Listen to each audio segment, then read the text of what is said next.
Greetings, denizens of the digital world. It is I, the Serial Killer, coming to you today on day 177 of the year of vlogging dangerously. And today I went and saw a movie. Go figure, eh? I saw a movie.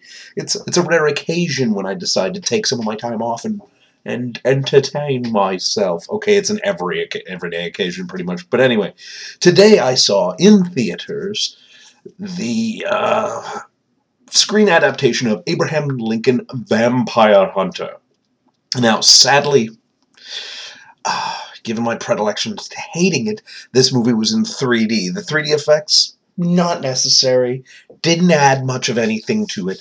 There were some cool parts in there with blood and such, but I'm going to just say that the movie stood out on its own without the need for 3D. And that's often the case these days. 3D just seems to be a crutch to draw more people in with the woo factor that in key scenes really wasn't there. There were a few moments where the 3D was good. I'll tell you that. There were a few.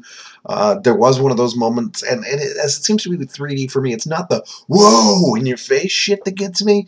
It's the background stuff. It's the atmospherics, like fog. Always seems to be cool in 3D, and blood spatter and stuff like that. But it didn't need to be 3D. Anyway, after the 3D ranting, I now am going to say this. Abraham Lincoln Vampire Hunter, if you're a fan of vampire movies and the ridiculous given form, this movie is for you. It is a very, very faithful adaptation of the book written by Seth Grahame-Smith, probably because Seth Grahame-Smith was the writer for the movie, or the screenwriter for the movie. So it was an adaptation of his film. Now, it did take out some of the stuff from the novel that I liked, like Lincoln's earlier years were kind of shortened up because they had to be, and they took out his time with Edgar Allan Poe, which was sad to see.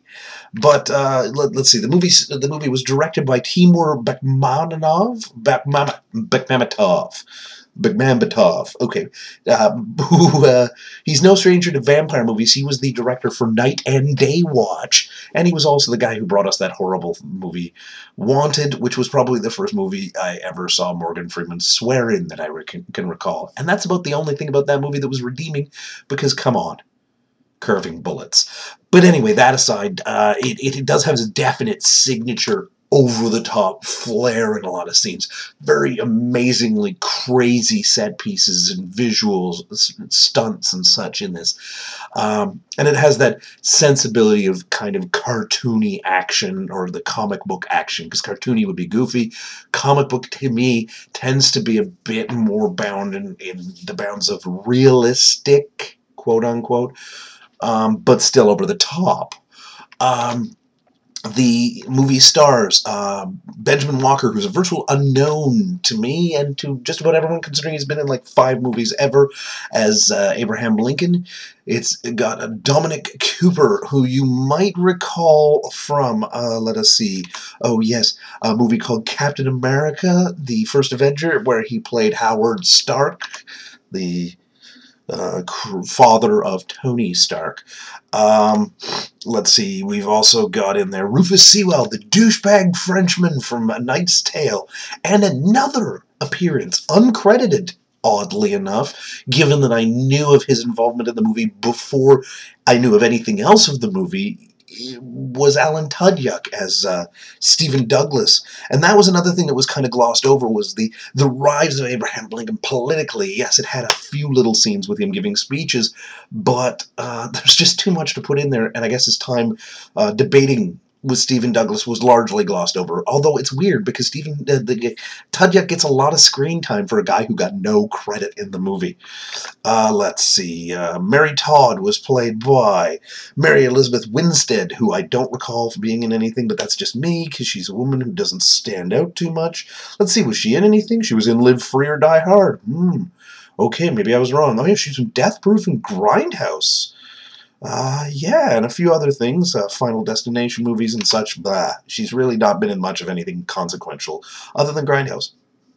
Am I biased? Yes, quite a bit. And you got a few other interesting names throughout as well in the movie. But this was a movie very much that was about the action and about the hilarious juxtaposition of what in the book was an incredibly well-done biography of Abraham Lincoln, meshed with a lot of vampire mythology. And it did well in characterizing, the movie and the acting did well in characterizing Lincoln as the man that was the 16th president of the United States. But it glossed over a lot of that stuff, which sucks. Otherwise, though, fantastic, bloody good time of a movie. Just a fun movie in general. There are some moments that make you go blink, blink, blink. But otherwise, awesome. And it was good in general. And I'm going to say watch it if you're a fan of action movies in general, if you love wacky alternate histories, if you like vampire movies. It's definitely for you. And that's all I got to say about that. I have, as usual, been the Serial Killer. Questions, comments, concerns, death threats. You know where to put them in the comment section below. And I will talk to you tomorrow. Hand gestures. Oi, hand gestures. Oh, also, before I talk to you tomorrow, I have to say I'm going to give a random ridiculous shout-out to the person who, while I was driving yesterday with my window down and I sneezed, yelled, "Bless you," to me. Awesome.